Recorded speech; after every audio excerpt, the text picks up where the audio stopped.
মার্কেটের copy glass এবং আমার যে অরিজিনাল গ্লাস আছে এর মধ্যে তফাৎটা কি? কপি গ্লাসে সর্বপ্রথম হচ্ছে আপনি যদি আপনার ফোনে যদি ইনস্টল করেন তাহলে আপনার সর্বপ্রথম যে প্রবলেমটা হবে সেটা হচ্ছে আপনার ব্রাইটনেস কমে যাবে।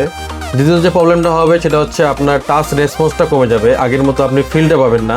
হ্যাঁ, ব্রাইটনেসটা পাবেন না এবং আগের মতো আপনি ফিলটা পাবেন না। আর তৃতীয়ত হচ্ছে আপনার টাচটা ল্যাগ করবে। হ্যাঁ, কিছুদিন পর আবার উল্টাপাল্টা কাজ করতে পারে, এটা আপনার ইউজারের উপর নির্ভর করে। তবে টাচটা মাঝে মাঝে ল্যাগ করবে এবং টাচের মধ্যে অনেক সবসময় ময়লা জমে থাকবে, হাতের ছাপ থাকবে। হ্যাঁ, আপনি যেটা ঘোলা ঘোলা দেখতে পাবেন। আর আমার যে অরিজিনাল যে গ্লাসটা আছে বা টাচটা আছে, এটা আমি যদি ইউজ করি বা আপনার সেটা লাগান তাহলে আপনার যে সুবিধাটা আছে সেটা হচ্ছে আগে যেরকম আপনি ফোনটা ইউজ করতেন সেরকমই আপনি ইউজ করতে পারবেন। ব্রাইটনেস কোনোভাবেই কমবে না, একটু ব্রাইটনেস কমবে না।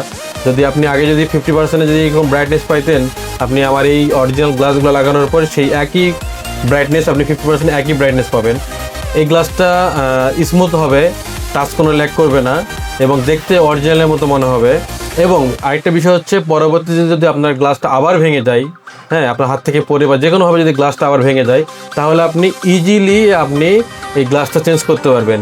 মার্কেটের গ্লাসে যখন আমরা পরবর্তী চেঞ্জ করতে যাই তখন দেখি যে গ্লাসটার যে ওসিএটা থাকে এটা সুতার লগে পেঁচে যায়, মানে আটকে ধরে এবং আমরা কাটতে পারি না। তখন কি হয়ে যায়, ডিসপ্লেটার উপর অনেক প্রেশার লাগে, তখন ডিসপ্লেটা নষ্ট হয়ে যায়।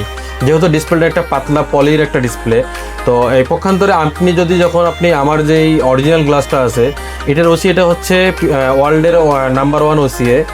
তো এই ওসিএটা ইউজ করলে এটা 3 থেকে 4 মাস আপনি যদি ফোনে ইউজ করেন তখন আস্তে আস্তে কী হয়ে যায়, এই ওসিএটা সেটা যেরকম অরিজিনালটা ওসিএটা থাকে এটা অনেক সফট থাকে, ঠিক সেরকম হয়ে যায়।